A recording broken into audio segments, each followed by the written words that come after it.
3 കാര്യത്തിൽ എരണക്കേടുണ്ടെന്ന്.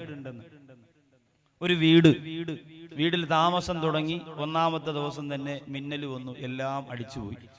2-ാമത്തെ ദിവസം നോക്കുമ്പോൾ വീടിന്റെ ഒരു സൈഡ് ഇടിഞ്ഞു വീണു. 3-ാമത്തെ ദിവസം നോക്കുമ്പോൾ എല്ലാവർക്കും രോഗമാണ്. അങ്ങനെ എന്നും ബുദ്ധിമുട്ടും വിഷമവും പ്രയാസവുമാണ്. ഈ പരാതിയുമായി അള്ളാന്റെ ഹബീബിന്റെ അടുത്ത് വന്ന സഹാബത്തിനോട് നബി തങ്ങൾ പറഞ്ഞത്, ആ വീട് അങ്ങ് വിറ്റുകളയാനാവും, അത് മാറ്റിയിട്ട് നല്ല വേറൊരു വീട്ടിൽ താമസിക്കും, ഒരു ബറക്കത്തുള്ള. അതങ്ങനെയുണ്ട് ഇസ്ലാമിൽ. റോഡിലാണ് കസേര,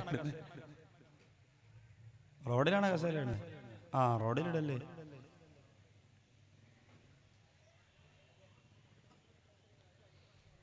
രണ്ടാമത്തത് പെണ്ണിലാണ്. പെണ്ണിലും അങ്ങനെ തന്നെയാണ്. 3-ാമത്തെ വാഹനം ഒരു വാഹനം എടുത്തു, പുതിയ വാഹനമാണ്. എടുത്തുകൊണ്ട് വന്നപ്പോൾ തന്നെ ഓടയിൽ ചെറുതായിട്ടൊന്ന് ചരിഞ്ഞു. പിന്നെ കൂട്ടുകാരെല്ലാം കൊണ്ട് തള്ളിക്കയറ്റി അങ്ങോട്ട് കൊണ്ടുപോയപ്പോൾ ഒരാണി കയറി ടയർ പോയി. പിന്നെ ടയർ മാറ്റിയിട്ട് കുറച്ചങ്ങോട്ട് പോയപ്പോൾ ലൈറ്റ് ഇളവി വീണു. ഇതിങ്ങനെ എന്നും ഇത് തന്നെ പരിപാടി. ഇങ്ങനെ ആയിക്കഴിഞ്ഞാൽ ആ വാഹനം പിന്നെ വെച്ചുകൊണ്ടിരിക്കേണ്ടത് കൊടുത്തിട്ട് വേറൊരു വാഹനം. പെണ്ണിന്റെ വിഷയവും അങ്ങനെ തന്നെയാണ്. ഇസ്മായിൽ നബി അലൈഹിസ്സലാത്തു വസ്സലാമിന്റെ പ്രിയപ്പെട്ട ഭാര്യയോട് ഖലീലുല്ലാഹി ഇബ്രാഹിം നബി അലൈഹിസ്സലാം വരുമ്പോൾ മകൻ വീട്ടിലില്ല. തന്റെ പ്രിയപ്പെട്ട മരുമകളെ നോക്കിയിട്ട് ഇബ്രാഹിം നബി അലൈഹിസ്സലാം പറഞ്ഞതെന്തെന്നറിയോ? എന്റെ പൊന്നുമോൻ വരുമ്പോ പറയണം, വീടിന്റെ വാതിൽപ്പടി ശരിയല്ല, വീടിന്റെ കട്ടള ശരിയല്ല, അതൊന്ന് മാറ്റിവെക്കാൻ വാപ്പ വന്ന് പറഞ്ഞിട്ട് പോയെന്ന് പറയണം മോളെ. ഇസ്മായിൽ നബി അലൈഹിസ്സലാം വന്നപ്പോ ഭാര്യ പറഞ്ഞു, ഉപ്പ വന്നിരുന്നു, വന്നിട്ട് വീടിന്റെ വാതിൽ ശരിയല്ല, മാറ്റാൻ പറഞ്ഞു. ഇസ്മായിൽ നബി പറഞ്ഞു, നിന്നെ ഞാൻ തൊലാക്കില്ലിരിക്കും. വാതിൽ മാറ്റാൻ പറഞ്ഞപ്പോ തലാക്കില്ലിരിക്കും. തേക്കിൻ്റെതാണെങ്കിലും തലാക്കില്ലിരിക്കും. എത്ര പോളീഷ് ഉള്ളതാണെങ്കിലും തലാക്കില്ലിരിക്കും. കരുനാഗപ്പള്ളി കായംകുളത്തൊക്കെ എല്ലാം ഡ്യൂപ്ലിക്കേറ്റ് ശരിക്കും സാധനം കിട്ടണ്ട. അപ്പൊ നിക്കാഹ് കഴിക്കൽ ഇസ്ലാമിൽ ആവശ്യമാണ്. പ്രിയപ്പെട്ട സഹോദരങ്ങൾക്ക്, ഈ മുസ്ലിം യുവജന വേദിയിൽ എനിക്ക് തോന്നുന്നു എല്ലാവരും മിക്കവാറും അവിവാഹിതരാണ്. അപ്പൊ അവരുടെ കല്യാണം ഒന്ന് നടക്കാൻ വേണ്ടിയായിരിക്കും മിക്കവാറും ഈ വിഷയം എനിക്ക് തന്നത്. അവരുടെ വാപ്പായും ഉമ്മായൊക്കെ വന്നിരുന്ന് എന്തായാലും വാള് കേൾക്കും. ഇത്രയും കഷ്ടപ്പെട്ട് പൈസയും പിരിച്ച് നമ്മളൊരു പരിപാടി വെക്കുമ്പോൾ നമ്മളെ കല്യാണമെങ്കിലും നടക്കട്ടെ ഉസ്താദ്, നിങ്ങളെത്തി കല്യാണത്തിന്റെ കാര്യം ഗൗരവത്തോടെ പറഞ്ഞു കൊടുക്കുക. നമ്മൾ എത്രയെന്നും പറഞ്ഞ് ഈ മൊബൈലിന്റെ ക്ലിപ്പും കൊണ്ട് ഇങ്ങനെ നടക്കും. എല്ലാം പ്രശ്നമാണ്. ഇൻഷാ അല്ലാഹ് സമയം ഉണ്ടെങ്കിൽ ഒരു ദിവസമേ ഉള്ളൂ. അത് മാത്രമല്ല, ഇപ്പൊ 2 മണിക്കൂറല്ലേ പറയാനും പറ്റുള്ളൂ. അപ്പൊ അതുകൊണ്ട് അതിൻ്റെതായ വിഷയങ്ങളിലേക്ക് എല്ലാം കടന്നു ചെല്ലാൻ പറ്റൂല. എങ്കിലും ഒന്ന് തുടങ്ങി വെക്കാം, അത്രേ പറ്റുള്ളൂ. കുടുംബജീവിതമൊക്കെ ഒരു 4-5 ദിവസം കിട്ടിയേ പറ്റുള്ളൂ. റമദാൻ കഴിഞ്ഞ് ഇൻഷാ അല്ലാഹ് കായംകുളത്ത് നമ്മൾ പരിപാടി 4 ദിവസത്തെ പരിപാടി ചേർത്തുകൊണ്ട് കുടുംബജീവിതം പറയുന്നുണ്ട്. അന്ന് ഓരോ ദിവസം കാര്യമായിട്ട് പറയുന്നു. ഇപ്പൊ ഏതായാലും എല്ലാം ഒന്ന് ഉൾക്കൊള്ളിച്ച് നമുക്ക് പോകാം. അപ്പൊ സ്വർഗത്തിലേക്ക് ആര് കടന്നാലും അല്ലാഹു ജല്ല സുബ്ഹാനഹു വ തആല സ്വർഗത്തിൽ കൊടുക്കുന്നവർക്ക് സമ്മാനമാണ്. കടക്കുന്നവർക്ക് കൊടുക്കുന്ന സമ്മാനം വഹൂർനീൻ ഖംസാലിൽ ലുഅ്ലുഇൽ മക്നൂൻ, തെറിച്ചു വീണ മുത്തുകളെ പോലെയുള്ള, മാണിക്യത്തെ പോലെയുള്ള, പവിഴങ്ങളെ പോലെയുള്ള, പവിഴമുത്തുകളെ പോലെയുള്ള സുന്ദരികളായ പെൺകുട്ടികളെ സ്വർഗത്തിലേക്ക് കടന്നു പോകുന്ന സഹോദരങ്ങൾക്ക് അല്ലാഹു സമ്മാനമായി കൊടുക്കുന്നതാ. അത് പറയുമ്പോൾ ഈ ചുറ്റുമൂലയുടെ പരിസരത്തുള്ള ചില ഉപ്പമാര് 90 ചെന്ന 95 ചെന്ന 80 ചെന്ന 85 ചെന്ന ഉപ്പമാര് മനസ്സുകൊണ്ട് പറയും, ഉസ്താദേ നമ്മുടെ വിചാരങ്ങളൊക്കെ കെട്ടടങ്ങിയിരിക്കുകയാണ്.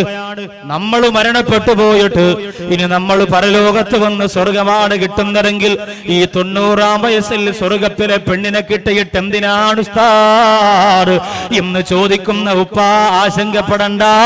സ്വർഗത്തിലേക്ക് കിടക്കുമ്പോ അല്ലാഹു നിനക്ക് ആംബിയർ തരികയാ.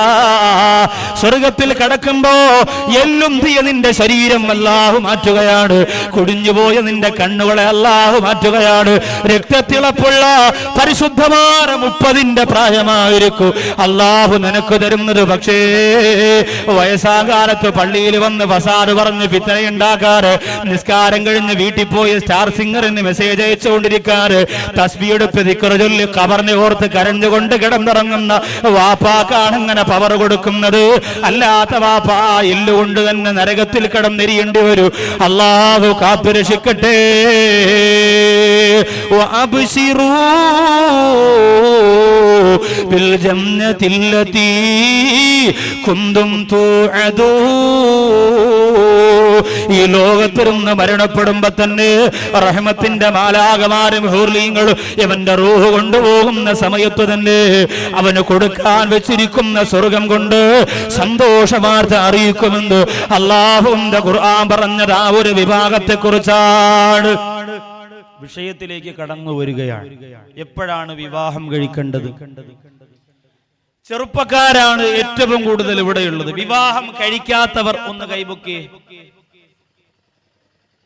അല്ലാഹു അക്ബർ. മതി മതി മതി. എന്റെ പടച്ചോൻ, ഇത് മദ്രസയിൽ സുന്നത്ത് കല്യാണം കഴിയാത്തൊരു കൈവയ്ക്കെന്ന് പറഞ്ഞാണ് കൈപോയി. ഒറ്റ എണ്ണം പെണ്ണ് കെട്ടിയിട്ടില്ല. എല്ലാം ഡിമാൻഡ് കൂടട്ടെ എന്ന് പറഞ്ഞിരിക്കുക. 2 കൊല്ലം കൂടെ കഴിയട്ടെ ഉസ്താദേ, പുതിയ വണ്ടിയൊക്കെ ഇറങ്ങട്ടെ. ഉണ്ടായില്ല, അതൊക്കെ ഇറങ്ങി, അതൊക്കെ അങ്ങോട്ട് അച്ചാരം വാങ്ങിച്ച് അതിലിരുന്ന് ഇങ്ങനെ ഗ്ലാസ് ഒക്കെ ഇട്ട് വേസ്റ്റ് കളയാൻ വേണ്ടി മാത്രം ഗ്ലാസ് ഇതാക്കുക. Full AC. ഡിമാൻഡ് കൂടാൻ വേണ്ടി കാത്തിരിക്കുകയാണ്. സമയം 18 കഴിഞ്ഞാൽ പിന്നെ താമസിക്കേണ്ടെന്ന് നിങ്ങൾ പറയും. ഉസ്താദ് ഒരു വീടൊക്കെ വെച്ചിട്ടാകാം, ഇച്ചിരി പൈസയൊക്കെ ഉണ്ടാക്കിയിട്ട് എന്തിനാ പെൺകുട്ടികളെ കണ്ണീര് പിടിപ്പിക്കുന്നത്? അതുകൊണ്ട് ഇത്തിരി പൈസയൊക്കെ ഉണ്ടാക്കിയിട്ട് അതിങ്ങനെ നീണ്ടു പോയില്ല, നടക്കൂല. സമയമായാൽ വാപ്പാന്റെ അടുത്ത് നേരിട്ട് പോയിട്ട് പറയാ, വാപ്പാ സംഭവം എനിക്കൊരു വിവാഹം കഴിക്കണം. വാപ്പ പറ, ഞാൻ കഴിച്ചതിന്റെ സങ്കടം ഇതുവരെ മാറിയതിന് നിനക്ക്. വാപ്പ ഇതൊക്കെ പറയും. നമ്മുടെ ശരീരത്തിന്റെ അവസ്ഥ അറിയുന്ന നമ്മളാ.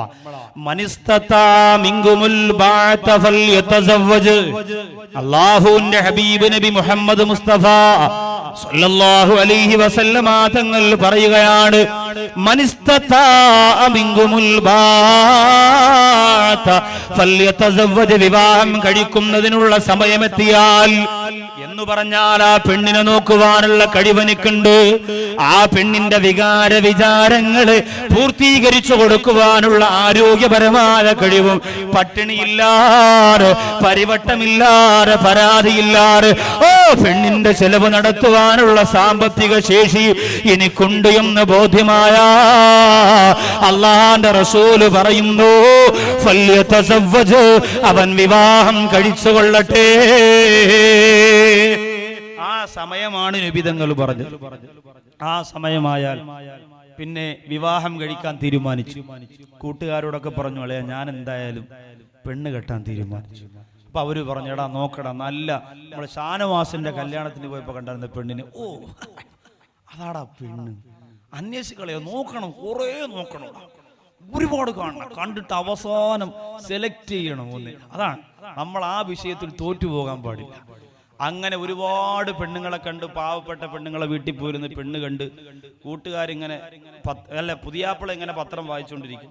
അതിൻ്റെ അടിയിൽ കൂടെ ഇങ്ങനെ കൂട്ടുകാരിങ്ങനെ നല്ലവരെ നോക്കും. എന്നിട്ട് യവൻ ചോദിക്കും, അപ്പോൾ കൂട്ടുകാർ ഇങ്ങനെ ആക്കിയാൽ കല്യാണം ഓക്കെ, കൂട്ടുകാരാക്കണം, ഇല്ലെങ്കിൽ നടക്കൂല, ഇല്ലെങ്കിൽ കല്യാണം നടക്കില്ല, അത് പൊളിഞ്ഞത് തന്നെ. ഇറങ്ങിയിട്ട് പറയും, പെണ്ണിന് മൂക്ക് നീണ്ടുപോയി, അതുപോലെ മുടി കുറവാണ്, മുടി ഇങ്ങ് കാലിൽ തട്ടണം എന്നൊക്കെ പറഞ്ഞ് പറ്റൂല എന്ന് പറഞ്ഞ് തിരിച്ചു. അങ്ങനെ ഒരുപാട് പെൺകുട്ടികളെ കണ്ടു.